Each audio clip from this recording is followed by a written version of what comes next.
Bonjour. Ce document a pour objectif de présenter ce qu'est un plan de prévention des risques naturels pour vous faciliter la lecture du dossier mis à votre disposition dans le cadre de la concertation du public. Le dossier de PPRN de votre commune est consultable en mairie ou sur le site de la préfecture des Pyrénées-Atlantiques. Petit retour sur les origines du PPR. En 1994, l'État a souhaité renforcer sa politique de prévention des risques naturels, visant notamment à sauvegarder les vies humaines, réduire le coût des dommages potentiels dans les zones à risque et préserver les fonctions notamment des zones inondables. En 1995, la loi Barnier relative à la protection de l'environnement crée les plans de prévention des risques. Pour mémoire, cela fait suite aux inondations de Vaison-la-Romaine de 1992.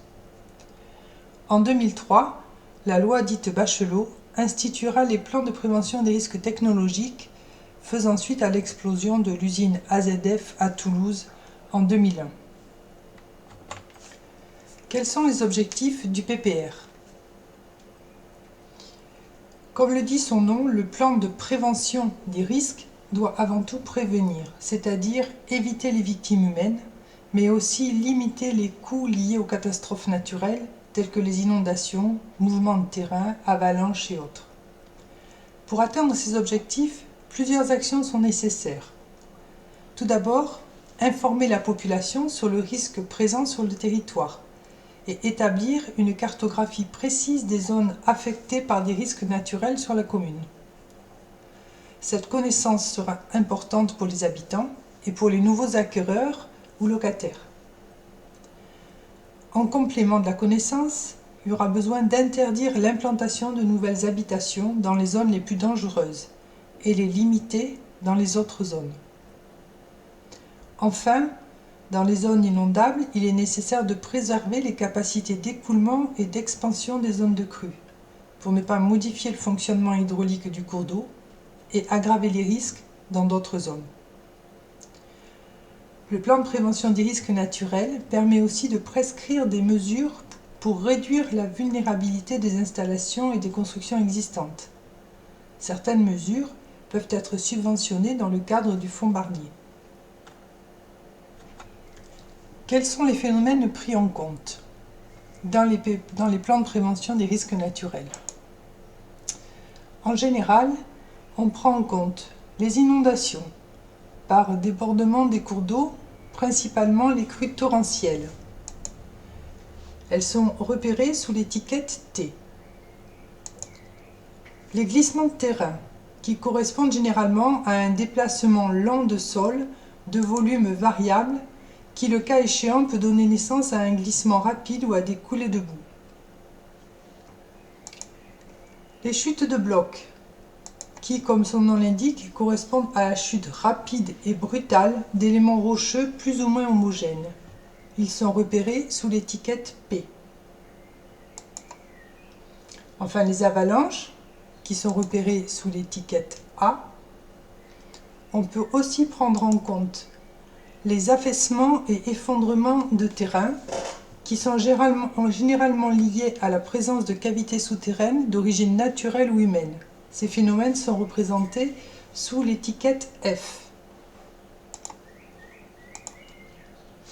Le ruissellement de versant.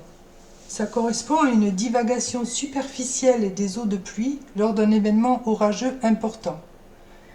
Cela se passe hors du réseau des cours d'eau. Ils sont repérés sous l'étiquette V. Le premier travail du plan de prévention des risques consiste à cartographier sur la commune les phénomènes de période de retour centennale, c'est-à-dire ceux qui pourraient survenir une fois sur 100 dans l'année, ou alors le phénomène historique connu le plus important. Comment se construit la carte des aléas ?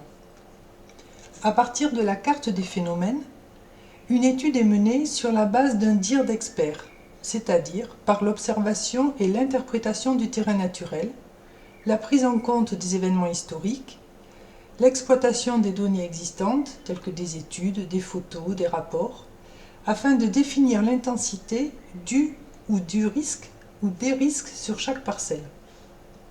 En zone de montagne, un terrain peut être concerné par plusieurs phénomènes. Par exemple, l'étiquette T3G2 de la carte en exemple veut dire crue torrentielle T et glissement de terrain G, ou V1G1, ruissellement et glissement de terrain. Les chiffres, quant à eux, correspondent à l'intensité de chaque phénomène. Comment lire la carte des aléas? L'aléa se caractérise par 3 niveaux d'intensité.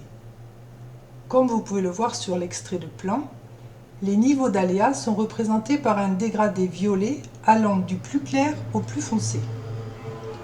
Le violet clair correspond à un aléa faible, indice 1, où le risque est jugé acceptable vis-à-vis de la vulnérabilité des personnes et des biens et maîtrisable par des dispositions adaptées. Le violet plus soutenu correspond à un aléa moyen, indice 2, où les risques sont importants et dont l'intensité d'aléa marque la limite technique de constructibilité classique. Enfin, le violet foncé correspond à un aléa fort, indice 3, où les risques sont importants et dangereux, ayant été atteints par des événements fréquents ou passés. Si sur une même zone, il y a 2 phénomènes d'intensité différentes, faible pour l'un, moyen pour l'autre, l'aléa le plus majorant de la zone impactée sera pris en compte et donnera la couleur à toute la zone. Par exemple, une zone G2V1 sera retranscrite en violet moyen. Par ailleurs, un nouveau phénomène météorologique peut se produire comme un glissement de terrain ou une crue torrentielle qui pourra avoir des caractéristiques pouvant conduire à revoir le classement de la zone en aléa fort.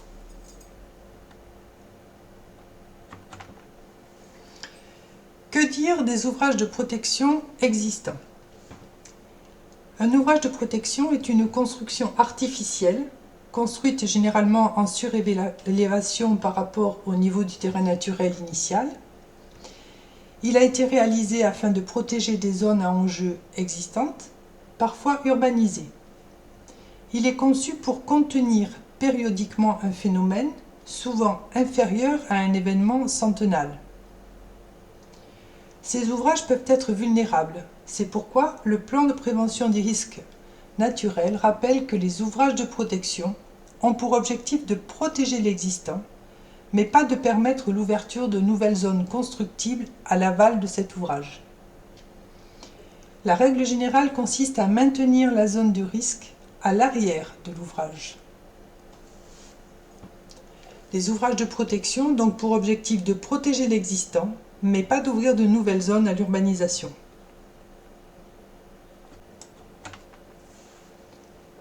Quels sont les enjeux analysés dans le cadre d'un PPRN?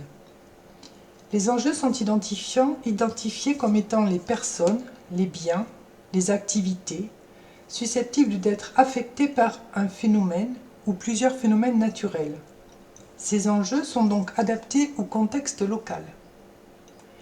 L'analyse consiste à caractériser les différents types d'occupation du sol. Elle permet notamment de distinguer l'existant. Les secteurs urbanisés, c'est-à-dire déjà construits. Les types d'établissements recevant du public, les établissements sensibles, les écoles, les crèches, les EHPAD, etc. Les infrastructures routières, les réseaux. La discussion porte aussi sur les projets d'aménagement des collectivités, afin de vérifier leur cohérence vis-à-vis de l'exposition au risque. Une fois les aléas et les enjeux identifiés, comment passe-t-on à la carte réglementaire? Afin de limiter les conséquences humaines et économiques des catastrophes naturelles, le principe général à appliquer dans les plans de prévention des risques naturels est d'interdire le développement de l'urbanisation dans les zones de risque importants ou dangereux, aléas les plus forts, et dans les zones non urbanisées. L'élaboration du zonage réglementaire s'opère donc en croisant la carte des aléas avec celle des enjeux. Ce zonage est défini selon l'évaluation des risques occasionnés par le niveau d'aléa et l'usage du sol actuel ou envisagé, Il traduit l'application des principes réglementaires. Cette situation conduit à classer les terrains en deux grands types de zones. Les unes inconstructibles, dites rouges, les autres constructibles sous conditions, dites bleues. Comme pour la carte des aléas, le plan de zonage intègre les étiquettes permettant de connaître le phénomène et son intensité.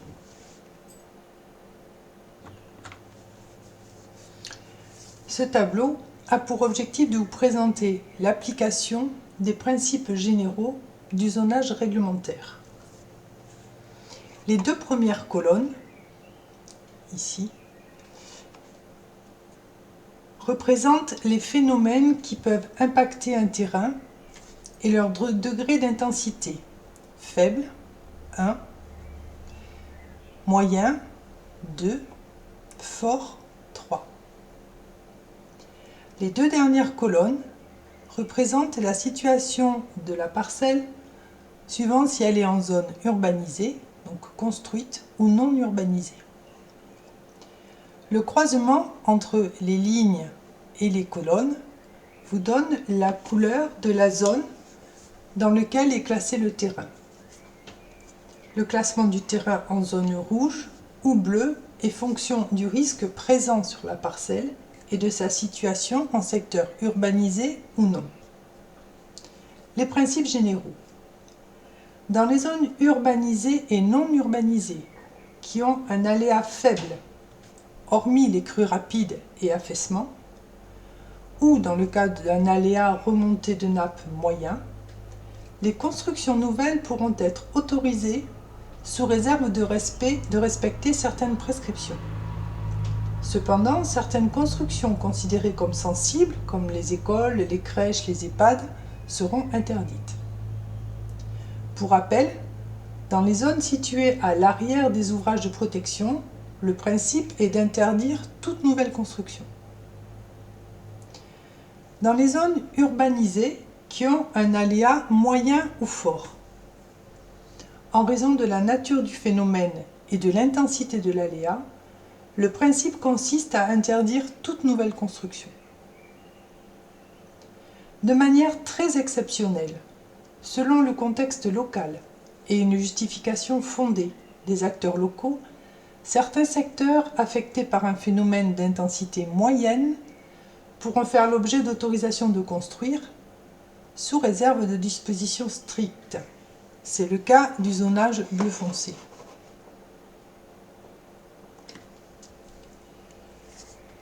Dans les espaces non urbanisés, les espaces naturels, agricoles, forestiers, exposés à un aléa moyen et fort, le principe consiste à interdire toute nouvelle construction de manière à ne pas augmenter des enjeux dans des secteurs isolés. Par ailleurs, afin de préserver les champs d'expansion de crues et ne pas aggraver certains mouvements de terrain, toute nouvelle urbanisation en zone de crue rapide et zone d'affaissement est interdite. En bas du tableau sont mentionnées deux zones particulières que l'on peut retrouver dans certains PPR. Les zones situées dans l'emprise de l'avalanche exceptionnelle, qui sont dans un zonage jaune assuré, où seuls les bâtiments utiles à l'organisation de la gestion de crise, centres techniques de déneigement, PC de crise, etc., et les nouveaux établissements recevant du public, avec hébergement et qui ne posséderaient pas de zone de confinement sécurisée, sont interdits. Les zones vertes, qui font l'objet d'une réglementation spécifique dont le but précis est de maintenir un couvert forestier adapté au rôle de protection contre certains phénomènes, comme les avalanches, les chutes de blocs ou les mouvements de terrain. Concernant les constructions existantes, situées dans toutes ces différentes zones, le principe est de permettre une évolution minimale en réduisant la vulnérabilité.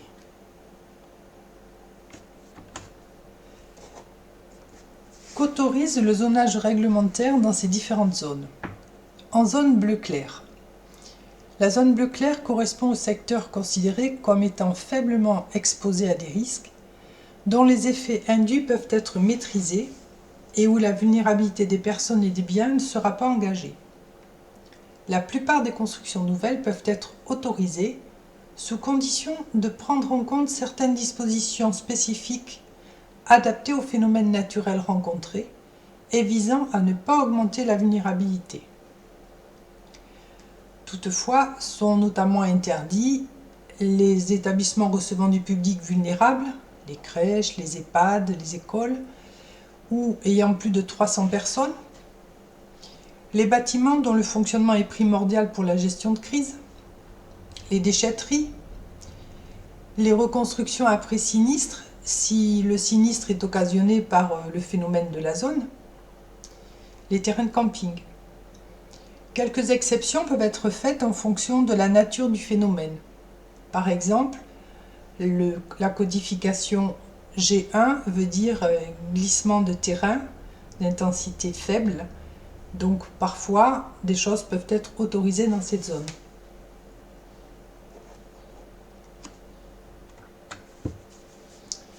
Dans la zone bleu foncé, comme expliqué dans le cadre du tableau, le principe de la zone bleu foncé est de permettre, dans un espace urbanisé, certains projets, mais de manière très exceptionnelle, compte tenu du niveau de risque. Ces zones sont issues du contexte local et des enjeux de la commune. La réalisation de ces projets devra répondre à des dispositions constructives très strictes. Pour autant, compte tenu de l'importance des dispositions techniques à prendre en compte et de leur coût, la faisabilité des projets susceptibles d'y être autorisés n'est pas garantie.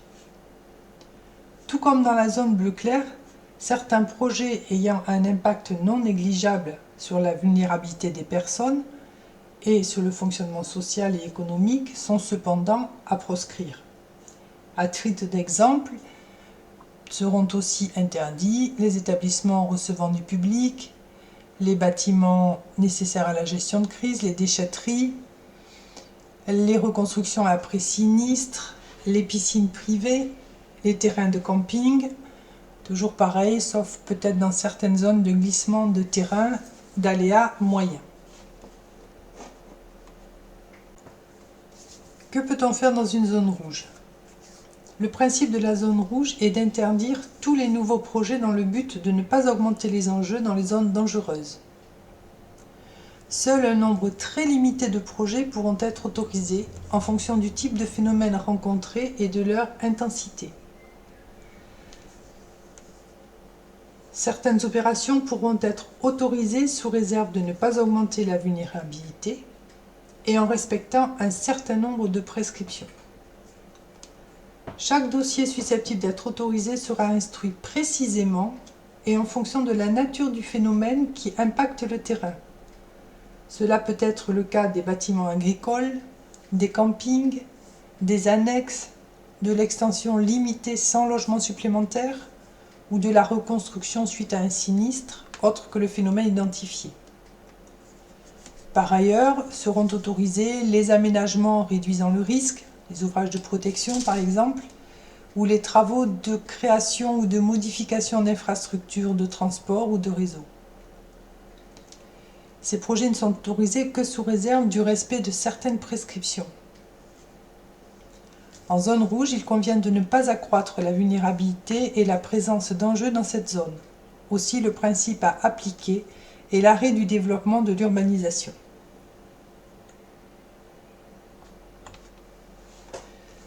Certains PPR présentent une zone jaune hachurée. Cette zone concerne les secteurs situés dans l'emprise de l'avalanche exceptionnelle, dont l'occurrence et l'enveloppe sont supérieures à l'aléa de référence centenale. La zone jaune hachurée correspond donc au secteur couvert par l'avalanche exceptionnelle. Son enveloppe est plus importante que celle de l'aléa fort du plan de zonage réglementaire. Ce secteur est soumis à des dispositions d'urbanisme visant principalement à interdire les bâtiments nécessaires à la gestion de crise et les nouveaux établissements recevant du public avec hébergement et qui ne posséderaient pas de zone de confinement sécurisée.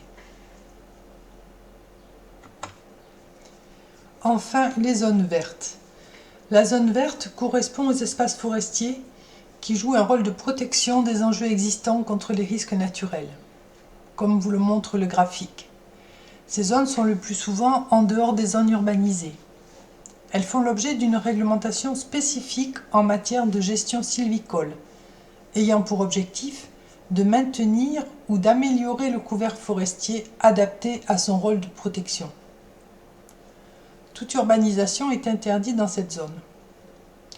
Sont notamment autorisées sous conditions les activités agricoles, pastorales, traditionnelles, l'exploitation forestière et l'entretien, les constructions et installations directement liées à l'exploitation forestière mais sans hébergement, et les replantations après sinistre.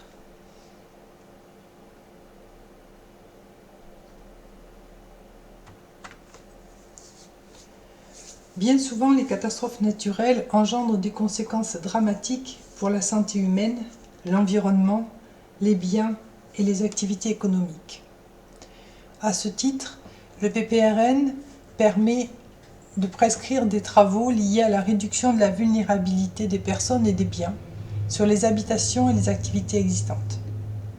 Le but est d'assurer la sécurité des personnes et de limiter les dégâts matériels et les dommages économiques.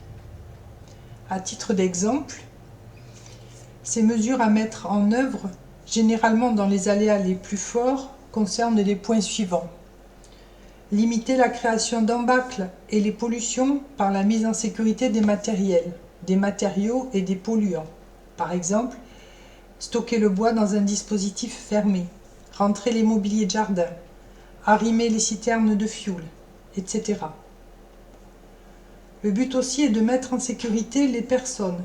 Par exemple, aménager des zones de refuge à l'étage, identifier ou créer une zone de refuge, matérialiser les piscines enterrées par un balisage pour ne pas engendrer un suraccident lors du déplacement des services de secours. Le but est aussi de limiter la détérioration des biens et le coût des réparations. Par exemple, empêcher ou limiter les entrées d'eau par la mise en place d'un dispositif de type bâtard d'eau au niveau des ouvertures. Mettre hors d'eau les équipements sensibles comme les compteurs électriques, les chaudières. Ces mesures peuvent donc faire l'objet de prescriptions obligatoires qui doivent être mises en œuvre par les propriétaires. Elles ne portent que sur des aménagements dont le coût est inférieur à 10% de la valeur vénale ou estimée du bien à la date d'approbation du plan. Les travaux peuvent, dans la limite de ces 10%, être subventionnés à hauteur de 80% au titre des fonds de prévention des risques naturels majeurs, dits fonds Barnier.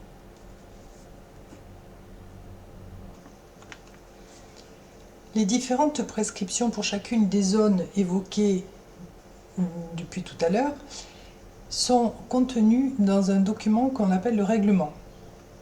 Il se comporte en 3 parties. Pour plus de précision sur chacune des zones du plan de prévention des risques, vous pouvez consulter le règlement. Ce document comporte 3 parties. Une réglementation spécifique par zone, avec des règles d'urbanisme, ce qu'il est interdit et autorisé de faire, des règles de construction, comment faire. La deuxième partie correspond aux mesures de prévention, de protection et de sauvegarde, quelles peuvent être les mesures pour l'entretien des cours d'eau, les informations sur les risques, les inventaires des repères de crues, le plan communal de sauvegarde. Et la troisième partie explique les mesures imposées ou recommandées pour la réduction de la vulnérabilité des biens existants.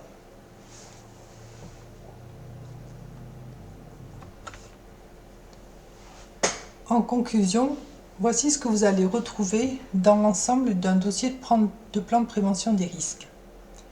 Une carte informative des phénomènes passés, une carte des aléas qui délimite les zones affectées par un phénomène naturel et son intensité, une carte des enjeux avec les bâtis, les ouvrages, les projets communaux, une carte du zonage réglementaire qui sert à délimiter les zones en fonction des risques, un règlement qui précise les règles d'occupation des sols et de constructibilité s'appliquant à chacune des zones, et enfin une note de présentation qui précise la méthode d'élaboration du plan de prévention des risques, les analyses des phénomènes, les impacts sur les enjeux et les exposés des motifs du règlement.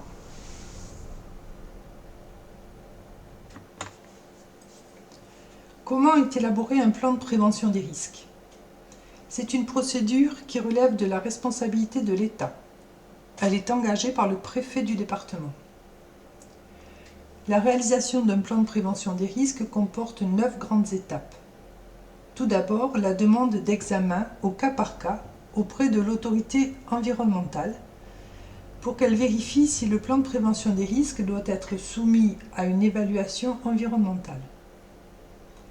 L'avis de l'autorité environnementale et son éventuelle évaluation doit être annexé à l'arrêté de prescription. Ensuite, le préfet prend un arrêté de prescription du PPR. Ce dernier est publié au recueil des actes administratifs de la préfecture et dans un journal du département. L'élaboration des études techniques relatives à la détermination de l'aléa et des enjeux peut commencer. S'ensuit l'élaboration des documents réglementaires, comprenant l'établissement de la carte du zonage réglementaire et du règlement qui s'applique. Puis a lieu la consultation du public par le biais de la concertation ou de la réunion publique ou de la mise à disposition des documents comme en ce moment. La consultation des personnes et organismes associés ont quant à elles un délai de 2 mois pour remettre leur avis sur le projet de plan. Passé ce délai, leur avis est réputé favorable. Par la suite, une enquête publique sera lancée, d'une durée de 1 mois, et qui permettra à tout un chacun de venir s'exprimer auprès d'un commissaire enquêteur ou dans un registre mis à disposition. Le projet est éventuellement modifié, mais sous réserve de ne pas modifier l'économie générale du plan. Enfin, le préfet prend un arrêté d'approbation du dossier qui le rend opposable.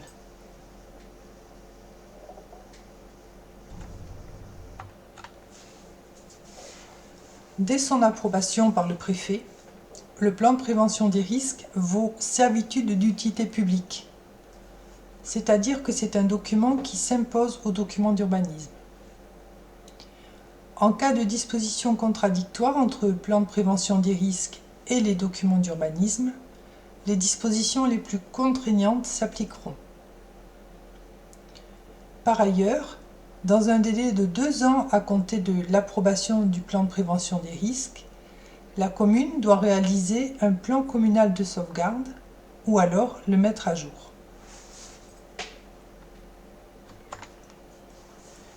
Un registre est mis à votre disposition en mairie et sur le site de la préfecture afin de vous permettre de vous exprimer sur le dossier de plan de prévention des risques naturels soumis à votre consultation. Merci de votre attention.